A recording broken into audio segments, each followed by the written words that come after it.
If seeing this, the Biden administration unveiled a plan to subsidize risky mortgages on the backs of people with good credit. And this is absolutely insane. Starting on May 1st, borrowers with higher credit scores are now being penalized. They're going to be paying higher fees. And this, Biden hiking payments for good credit homebuyers to subsidize high-risk mortgages. Gets you angry. I absolutely get it. When I started seeing all these reels and all these headlines about the mortgage-free changes starting on May 1, I thought that because I had a good credit score, I was going to get punished. I was going to have to pay more to get a mortgage compared to people that had lower credit scores. But what I've come to learn is these headlines, these reels, they're only showing a little piece of the story. And for most people, this change is actually a good thing. If this is the first time that we are meeting, my name is Nobu Musekiwa. I help women take control and create freedom and options by strategically buying their first house so it can generate income. So we know that this change on May 1 is going to impact fees. When I first heard fees, in my head, I was thinking interest rate. But after digging into it, I realized that these changes have nothing to do with interest rates. Interest rates are remaining the same. So if you have a high credit score, if you have a high down payment, you are going to be rewarded by having a lower interest rate. So when you get a mortgage, your lender is going to assess and look at your debt, your income, your credit, what type of house you're getting. Based on all these different factors, plus more, there are certain fees that banks are required to add to your loan, and you pay these upfront as part of your closing costs. So beginning on May 1, if you have a credit score of 680 or higher, your fees would be going up when it comes to getting a mortgage. And if you are putting a down payment that is more than 15% of the house that you want to buy, those fees would be going up as well. When I first heard this, I understood that going up meant that it would be more than people that are less qualified, and that is not the case. The fees are going up compared to the old numbers, but it's not going up where now you are disadvantaged because you have a higher credit score. And while these numbers are going up slightly for our group with 680 or higher, the fees are going down a lot for people with credit scores of 679 and below. Well, 580 to 679 specifically.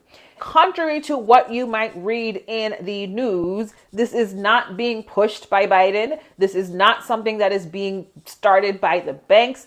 This new rule has been created and is being enforced by a federal agency whose job is to make sure that the mortgage industry runs smoothly and that there is access to home ownership for as many Americans as possible.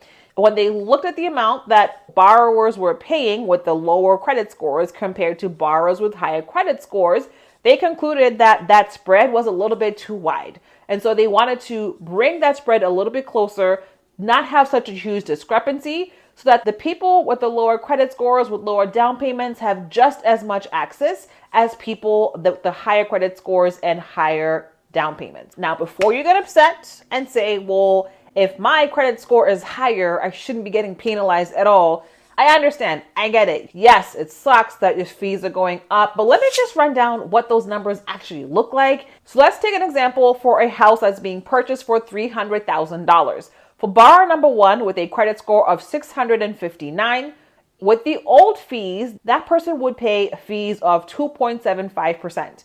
And when we're talking about fees here, fees are charged as a percentage of the amount that you're borrowing. So this person would have paid 2.75% times 300,000. Those would be their fees that they have to pay up front to buy this house. So now with the new rules, that person would now pay fees of 1.5. So that is a decrease of 1.25%, which is a huge deal. In dollars and figures, that would be a reduction of $3,700 in terms of the money that that person would have to bring to the table. That is a huge difference and creates access where that person may not have been able to come up with that extra almost $4,000 to buy this house. Let's take that same house where it is a house worth $300,000, 25% down payment, a person with a 740 credit score, which is above that 680. So this is the group where they are paying higher fees. In the past, the fees would have been 0.25 for that person to buy this house for $300,000. And now that fee would be 0.375. So did it go up? Yes, but it literally went up by a 15th of a point. So when you look at the actual numbers, people with higher credit scores, people putting higher down payments down, yes, they are paying a higher fee, but it is such a tiny amount. And that little bit that is being charged to the higher qualified people is going to lead to more affordability because the reduction on the lower end is so huge. It's such a big difference, right? So 1.25 reduction versus 0.15 increase. So when people are getting upset and all up in arms about, oh, this is unfair, it's just like, fam, did you look at the actual numbers? Because the actual numbers will probably calm you down a little bit. Let me know in the comments, given this example, are you still upset about this increase? What are your thoughts? If this is the year that you want to buy a house and you want this house to create wealth for you, make sure you join the Freedom Hackers newsletter, where every single Wednesday I share an actionable tip to help you gain clarity and confidence to buy a profitable first house. The media is focusing a lot on the credit score aspect, which I think gets people riled up, but the media is not talking as much about the down payment piece. So let's talk about that for a little bit. If you are in an expensive housing market, shout out New York, shout out Cali. All my New Yorkers that are watching, let me know what borough you think is the best borough, hashtag Brooklyn. But in New York, in Cali, $1 million house is pretty normal. That's not unheard of.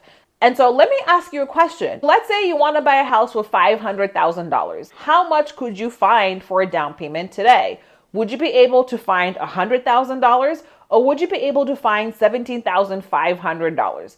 I know for me, that $100K is not doable, not happening. $17K, 20 grand, I could find the money. I could make that happen. And if you also picked $17,500, then you should be clapping for this May 1 change, because $17K is 3.5% of $500,000.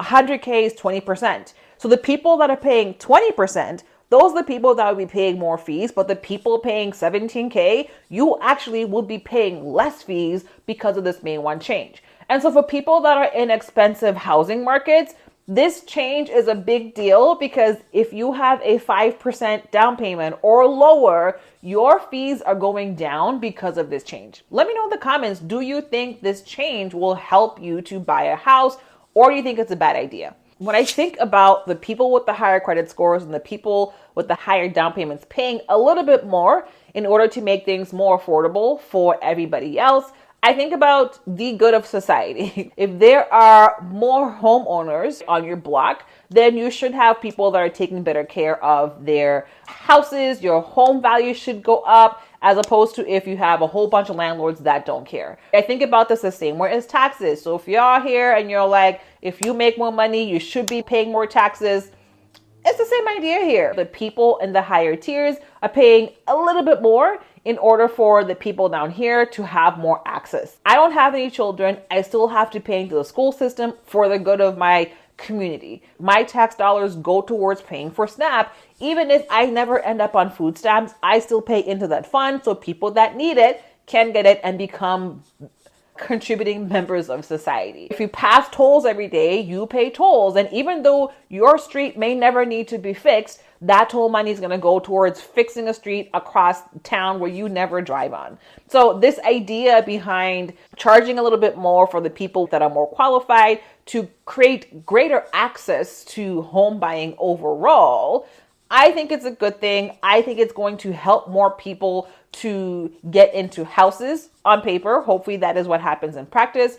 I'm interested in seeing, what the numbers look like as they look back to see if this helped more people to get into houses. I'm going to link a few articles in the description where you can take a look at the numbers on your own and see what the numbers look like for the before and after. And I'm interested in hearing what you think. If you're serious about buying a house this year, make sure you check out this video. You do not want to talk to a lender before doing this one thing.